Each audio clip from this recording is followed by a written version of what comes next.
నమస్తే అండి. వరుడు కావలెను అని ఈ అమ్మాయి వాళ్ళ తల్లిదండ్రులు మా పద్మావతి మ్యారేజ్ బ్యూరోకు వచ్చి సంప్రదించగా ఈ అమ్మాయిపై వీడియో చేయడం జరిగింది.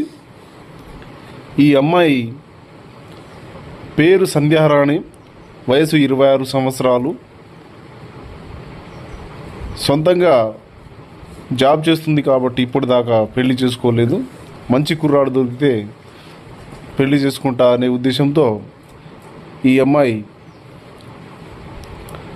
ఏ కులం వారైనా సరే ఖచ్చితంగా పెళ్లి చేసుకోవడానికి రెడీ అని మా ముందుకు వచ్చింది.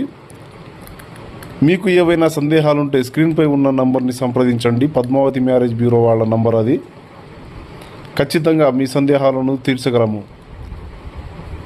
ఈ అమ్మాయి ఊరు గుంటూరు జిల్లా పిడుగురాళ్ల మండలం రుక్మిణీపురం గ్రామం.